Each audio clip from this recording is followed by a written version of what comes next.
अब खबर है मारेगांव से, जहां बदलापुर की घटना को लेकर विभिन्न महिला संगठनों ने स्कूली छात्रों के साथ कैंडल मार्च निकाला। इस मौके पर उन्होंने क्या मांग की, आइए जानते हैं इस खबर में।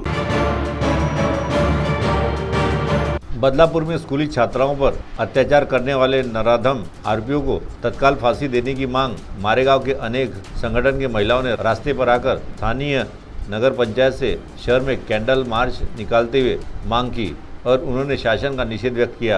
इस कैंडल मार्च में जिजाऊ ब्रिगेड के साथ तहसील के अनेक सामाजिक संगठनों ने सहभाग लिया।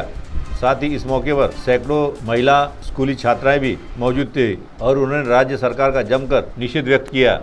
तो सुनिए इस कैंडल मार्च में शामिल लोगों ने क्या मांग की, स्वयं उन्हीं की जुबानी। सरकार आहे या मिंद्या सरकारला जाग आली पाहिजे, कारण तर भारताच्या या देशाच्या लेकीबाळी या लेकीबाळींवर जो अन्याय होत आहे या अन्यायाला वाचा फोडण्यासाठी आज या युवतींनी कॅन्डल मार्च काढलेला आहे।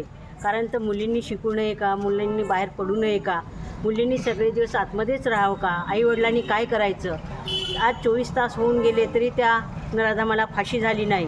जर त्या नराधमाला फाशी झाली असती तर आजकाल या 2 दिवसामध्ये आणखी जे प्रकार घडले हे घडले नसते।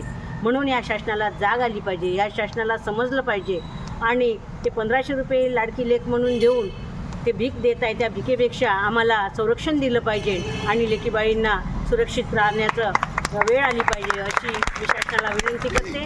आणि या शासनाने या गृहमंत्र्यांनी राजीनामा द्यावा अशी आमच्या युवतीची आणि महिलांची सुद्धा मागणी आहे। कारण ते त्यांच्यात कुवत नाही असं म्हणायला काही हरकत नाही, किंवा त्यांना मुलींना सुरक्षित ठेवायचं नाही आहे, फक्त आपली खुर्ची वाचवायची आहे। या खुर्चीसाठी त्या भाजपच्या याची शाळा आहे आणि त्या शाळेमध्ये हा प्रकार घडला तरी त्याला फाशी देऊ शकत नाही। मग अशा सरकारचं काय करायचं हे आमचे जनता ठरवेल आणि या सरकारला खाली खेचल्याशिवाय लोक राहणार नाही।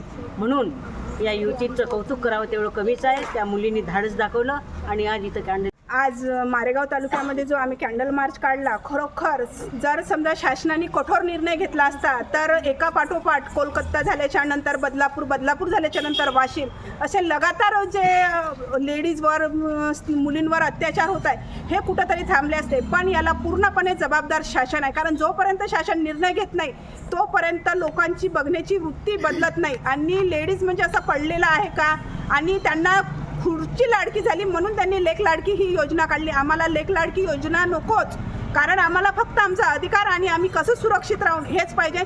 आणि याविषयी मी एवढंच म्हणू शकते की ह्या शासनाचा जाहीर निषेध आहे आणि या सर्व झालेल्या गोष्टीला शासनच जबाबदार आहे। कारण एवढी सारी गोष्ट घडत असताना कशा पद्धतीने यवतमाळमध्ये मंत्री येऊ शकतो, मुख्यमंत्री येऊ शकतो, उपमुख्यमंत्री येऊ शकतो, लाजिरवाणी गोष्ट आहे। कारण आज आपल्या महाराष्ट्रामध्ये जर समजा आपल्या लेकीबाळी सुरक्षित राहू शकत नाही आणि हे इथे येऊन घोषणा करत असन, याच्या म्हणजे इतकी निर्लज्ज गोष्ट आहे।